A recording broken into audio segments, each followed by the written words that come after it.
Welcome back. A divorce situation can be tough, especially when there's a home and a mortgage involved.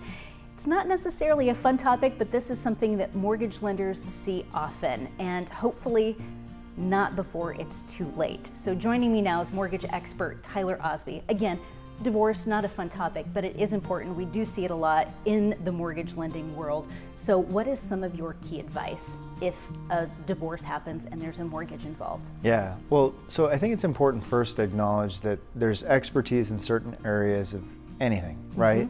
And usually when you get a divorce, there's attorneys involved, maybe one, maybe two, maybe it's friendly, maybe it's not.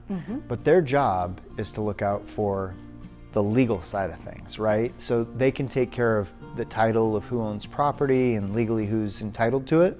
But the area where I find that there's a lot of blind spots is around the money side of things and how it ties to someone's credit and financial future. And I think lenders oftentimes have more awareness of the mortgage and money side of things. So a lot of people, most importantly, forget that a mortgage is tied to a credit report. And I think that's why it's really important that you have a lender involved in the conversation as you're going through the divorce process, which we'll talk a little bit about. Yes, so behind garage door number 2, there needs to be some forethought, as you say, about who's keeping a home, if anybody is, who needs to buy a home next. And you have told me before we started this, you don't see this conversation nearly often enough. This is the number one problem that we run into when there's divorce situations. So I think a lot of people go through the divorce process because they know what they want the outcome to be, right? And they're just following the advice blindly from attorneys, but they don't think about, okay, if we say so-and-so is going to keep the house,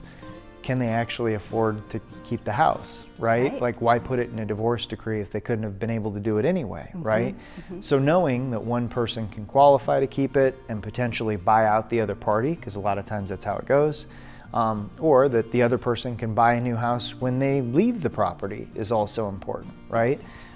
So just having these conversations as early in the process as possible, even though it's not a fun conversation. I mean, what about a divorce is fun? Right. But I think it's very important that these conversations are just as crucial as, all the other basics The that legality you got to sort type out. stuff. So behind garage door number 3, we're going to revisit when you said protect your credit. And then you were also just saying work on these details before the divorce is final. How do people do that? You actually have a process in place. Yeah, well, this isn't about me. I think all lenders can be a great resource in this. So if you have a trusted mortgage professional, just reach out to them early. Like I really don't think it's too early, and it's not the first time they've had this conversation. So don't feel weird about it, right? Oh, absolutely. But if you can share with them what your intentions are and determine like how that lines up with your actual mortgage qualifications, that's key. We have a fresh start process that we have in our office that helps kind of get people through that at whatever pace makes sense to them, right? Sometimes it's before the divorce is final, sometimes it's after. But the key is you want to find somebody who you can actually like patiently go through this process together with, because in my experience, this is probably one of the slower moving real estate transactions we participate in, but it's also one of the most emotionally charged ones. So getting some expert advice on how this affects that is key, and a lot of times you don't have those experiences unless you've been through it, unfortunately, a lot of times.